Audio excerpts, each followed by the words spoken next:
The icy wind howled through the empty ambulance bay as Dr. Michael Carter pulled his coat tighter around his scrubs. Another 14-hour shift at Mercy General was finally over, but the winter storm had other plans. As he trudged through the freshly fallen snow toward the doctor's parking lot, a small movement near the revolving doors caught his eye. There, curled into a tight ball against the biting wind, was a golden-furred dog no bigger than a basketball. His matted coat was dusted with snowflakes that refused to melt, evidence of how long he'd been lying there. But what truly stopped Michael in his tracks were the dog's eyes. Two pools of liquid brown fixed unblinkingly on the hospital entrance. "Hey there, fella," Michael murmured, crouching down while keeping a respectful distance. The dog lifted his head slightly, ears twitching, but didn't break his vigil. Up close, Michael could see the wear in his coat, the slight tremble in his legs that spoke of exhaustion rather than cold. Nurse Emily Cho paused beside him, her breath forming little clouds in the air. "You noticed our nighttime guardian," she said softly. "He's been here every single night since before Christmas." Michael frowned, checking his watch. "It's -12 with the wind chill. He can't possibly survive out here? You'd think not." Emily pulled a Ziploc bag of kibble from her purse. "The night staff takes turns bringing him food and water. We've tried calling animal control, local shelters. He won't let anyone near enough to catch him." As if to prove her point, when Emily shook the bag, the dog's nose twitched, but he didn't move from his post. Michael watched, fascinated, as those soulful eyes continued scanning every person exiting the hospital. "What's he waiting for?" Michael asked, surprised at the sudden tightness in his throat. Emily's expression turned somber. "We think he belonged to one of our patients. The janitor says he just showed up one night and never left." She glanced at her watch. "I need to get my kids from daycare. Try not to worry, doctor. We're all looking out for him."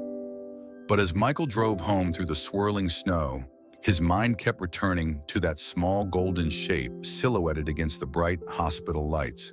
There was something haunting about the dog's vigil, something that cut through the clinical detachment Michael had spent a decade cultivating. That night, lying in bed, he found himself imagining the dog still out there, enduring the storm while watching, waiting. For what? For whom? The next morning, Michael arrived at the hospital an hour early, a bag of premium dog food tucked under his arm. To his surprise, Buddy, as the staff had taken to calling him, was exactly where he'd been last night, though now a clean fleece blanket was draped over him. "Morning, doctor." "Carter," called Carlos, the day shift janitor. "I see you've met our most dedicated visitor." Michael knelt, holding out a handful of food. "How long has this been going on, really?" Carlos leaned on his mop. 3 weeks, 4 days. He came in with old Mr. Wilson that last night, followed the ambulance right to the ER doors.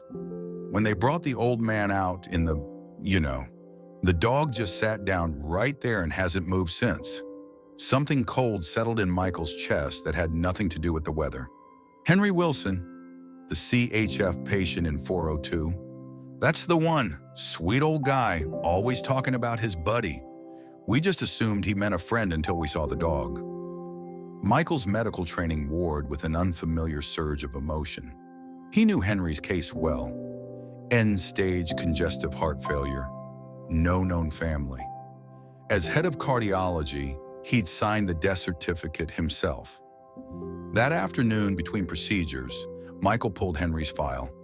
The address led him to a modest bungalow on the outskirts of town, its porch light still burning despite the empty house. His knock was answered by a middle-aged woman with Henry's kind eyes. "You must be from the hospital," she said, voice thick. "I'm Sarah, Henry's niece. Just came up from Chicago to handle everything." Michael introduced himself, then hesitated. "This might sound strange, but was your uncle by any chance missing a dog?" Sarah's hand flew to her mouth. "Buddy, oh God, we've been frantic. When the EMTs took Uncle Henry, Buddy bolted after the ambulance. We thought he got hit by a car or... Tears spilled down her cheeks. He's alive? The next 48 hours became the most unorthodox house call of Michael's career. Sarah provided veterinary records proving ownership, while hospital security pulled camera footage showing Buddy's arrival that fateful night. But the real breakthrough came when Michael discovered Henry's journal in a box of donated medical supplies.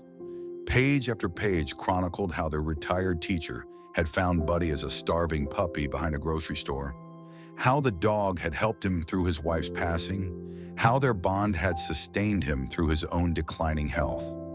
"Please," Henry had written in shaky script dated the night of his final admission, "if anything happens to me, make sure my Buddy is cared for. He's got more love to give than I ever did." Michael's hands trembled, holding the journal. In 10 years as a cardiologist, he'd never considered what happened to the loved ones patients left behind. The human ones, much less the four-legged variety. That evening, armed with Henry's favorite treats from Sarah and the journal tucked in his coat, Michael approached Buddy with new determination. The dog watched him warily as always, but when Michael began reading aloud from Henry's entries, something remarkable happened. Buddy's ears perked up at certain phrases. "Good boy, best friend, going home." When Michael reached a passage describing their nightly walks, the dog actually whined softly and took 2 hesitant steps forward. It took another hour of patient coaxing, but as midnight approached, Buddy finally allowed Michael to clip on a leash. The moment the hospital doors slid shut behind them, the dog looked back once, then pressed against Michael's leg as if to say, "Okay, I'm ready." The first week was harder than Michael anticipated. Buddy paced his apartment restlessly, jumping at every siren outside. He refused to eat unless Michael sat with him, and slept not on the plush dog bed Michael bought, but pressed against the front door. The breakthrough came when Michael brought home Henry's old sweater from Sarah. Buddy buried his nose in the fabric, whimpering, then carried it carefully to Michael's bedroom and curled up at the foot of his bed. That night, for the first time, the dog slept peacefully. Slowly, a new routine emerged. Buddy waited patiently by the door each morning as Michael left for work, his tail wagging when Michael promised, "I'll be back." In the evenings, they walked the same route Henry had journaled about, past the elementary school, around the duck pond, ending at Henry's favorite park bench. It was on one such walk that Michael noticed Buddy straining toward a particular bench. There, tucked beneath a seat, was a watertight container holding Henry's final letter. Instructions for Buddy's care, a heartfelt goodbye, and a request that whoever found his dog would give him one last ear scratch from me. As Michael fulfilled that request right there in the park, with Buddy leaning heavily against his legs, something inside him shifted. The next day, he approached hospital administration with a proposal. Wilson's Haven launched 3 months later, the first hospital-based animal therapy program in the state. Buddy, now sporting a royal blue therapy vest, became its star ambassador. Children in the pediatric ward lit up when he visited.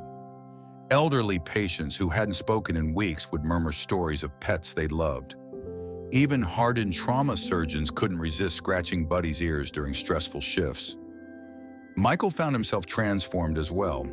Where he'd once rushed from diagnosis to treatment, he now took time to ask about patient support systems, both human and animal. He started a fund to help cover pet care for hospitalized owners and partnered with local shelters to foster animals when their owners were undergoing treatment. At the program's ribbon-cutting ceremony, Sarah Wilson smiled through tears as Buddy demonstrated his therapy skills. "Uncle Henry would be so proud," she told Michael. "Not just of Buddy, but of you. You didn't just save his dog, you completed their circle of love." Today, Buddy still accompanies Michael to Mercy General every day, though now he enters through the front doors rather than keeping vigil outside. His golden fur has grown back shiny and full, but his eyes still hold that quiet wisdom that first caught Michael's attention. Therapy dogs now roam every floor of the hospital, each with their own buddy story of rescue and redemption. And in the cardiology wing, a small plaque commemorates Henry Wilson and the dog whose unwavering loyalty inspired a revolution in compassionate care. As for Michael, he'll tell anyone who asks that he may have given Buddy a home, but Buddy gave him something far more valuable, a reminder that healing isn't just about medicine and machines. Sometimes it's about the simple act of showing up day after day for someone who needs you. And if you visit Mercy General at closing time, you might just spot them, the distinguished cardiologist and his golden shadow, walking side by side into the twilight. Two lost souls who found each other in the unlikeliest of places, and in doing so, found their best selves. And that's the end of today's story. If you enjoyed it, don't forget to hit that like button and subscribe for more tales like this. Until next time, take care.